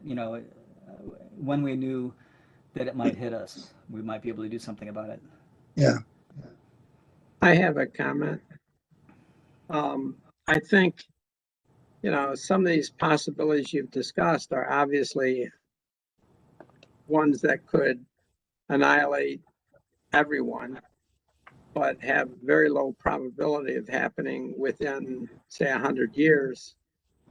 But the coronal mass ejection possibility, according to one study which you mentioned, has a possibility of happening, a large one, and hitting the Earth at about 10% per decade. That's high. It is. I agree with that. It's really a scary thought. And if it did hit us, I gave a talk on this a few years ago to the Warren Club. If it did hit us, it wouldn't just wipe out or take down a power plant or high voltage transformer in New Jersey. It would take them out on the whole planet, even on the side of the planet facing away from the event, because it makes a whole magnetic field of the Earth start oscillating. And as you said, that oscillation induces huge voltage pulses that wipe out transformers. There's been a study since then that says, well, the likelihood, that 10% per decade likelihood depends on where you are in the solar cycle. And maybe the average likelihood is more like 5% per decade. That's still high. Right? I mean, yeah, I should point out the Carrington event happened at solar minimum, more or less, and the 2012 event happened at a real maximum. So I'm not sure that it does depend on where you are on the cycle. Well, that's not a very big sample. But anyhow, well, given that, it's still in the range of 5 to 10% per decade. And even 5% is a lot. Yeah. And if it were to happen, those high voltage transformers take forever to replace if you need one. Yeah, and you've got a 2-year lead time on one. What about? We are not prepared currently. That is certainly true. We are not prepared. So if that were to happen, most people die because the infrastructure depends on electrical power You know who doesn't die? Really poor people in Africa. Right. They have no infrastructure. Right. Well, the other point that brings to mind is the fact of sending the humans to Mars for a 2-year period. What is going to happen if the coronal mass ejection occurs during that? Right. And that's a lot. That's a big deal. So what are we going to do about that? Yeah, I don't know how you protect yourself other than to live underground. Yeah, well, but I'm saying going there, you're flying from here to there, and you're going to be in exposure to a coronal mass ejection for almost 2 years. Between Apollo 16 and Apollo 17, there was a flare, and if we had astronauts in space at the time, they'd be dead. They'd be dead. That would be the end of it. Look. So yeah, and that's only 3 days each way. Elon Musk said at least a year ago that he recognizes that a shelter would have to be provided for travelers going to Mars, where they could all crowd behind it with a shelter between them and the sun till the storm went past them. Okay. Yeah, I don't see any of that in his BFR plans to Mars. I don't see any real radiation sheltering. I think that's a weak point of his plan. Well, Also, he has said once you get there, I don't know, that's that very strong. he understands that would be an absolute requirement. Yeah, yeah. If it were me, I would build a rotating space station, not really space station, rotating vessel that is heavily shielded. I would put at least 3 meters, maybe 9 meters of water around everything, because we know that works. And I'd probably work on some sort of magnetic shielding and even electrostatic shielding. And I'd be testing that right now if it were me. The ISS is not doing any of this.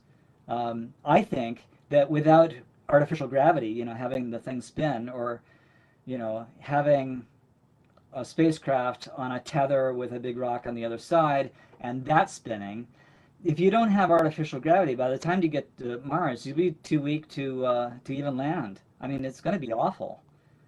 Well, look, we're getting a little far astray. Yeah, I would just like to say that some electric power companies in the United States do have plans to protect their high voltage transformers if they get a warning from satellites that a coronal mass ejection is about to hit. They will simply shut off the power and ground out these high voltage transformers. Some are slowly starting to stockpile transformers as replacements. The thing that does not protect from is a bad country putting nuclear weapons in space and detonating them abruptly from high altitude. There's an electromagnetic pulse that would do the same thing to transformers. The plans are designed to deal with that, though. I mean, having actually endured a mid-level seminar and what we're doing in the event of a man-made electrical impulse, they are working on that. They just even if you're working for the company, they're not going to tell you much. On the other hand, Texas just showed that it cannot endure weather on the ground. It's absolutely stupid, just absolutely stupid, monumental stupidity, and we are capable of that. We have to guard against it. Well, yes, we're quite capable of that, and if we had the ability to go meet at the National Coney Island, I would be able to wax at length about the frequencies of the Texas grid over a beer and a Coney burrito. But in the event, it's almost 10 o'clock. So thank you, Steve, for taking us on a trip through Death from the Skies. And there may, in fact, be enough material left over for a part 2. Well, I'm hoping we'll be able to put together a short talk anthology later in the year, or maybe at the very beginning of next year. So a brief run through heat death of the universe and such would be nice and depressing. Yeah. Unfortunately, the history of the universe took Fred Adams, who researched this, an hour to get through. He talked to Astronomy at the Beach, if I remember right. Yeah, well, I've heard the talk twice. I think people's brains are probably better equipped to deal with heat death in short bites. Otherwise, everybody's going to be yeah, depressed as all get out. Anywho, so thank you, Steve, and everybody stay tuned for the email blast regarding the status of the virtual observing night / virtual open house for this month. So thanks again, and have a good night, everybody, and keep your fingers crossed for August.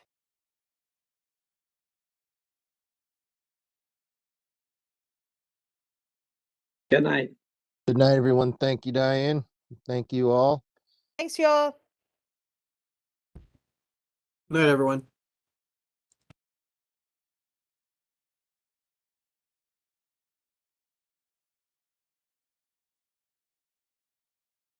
Night, Jerry. Good to see you.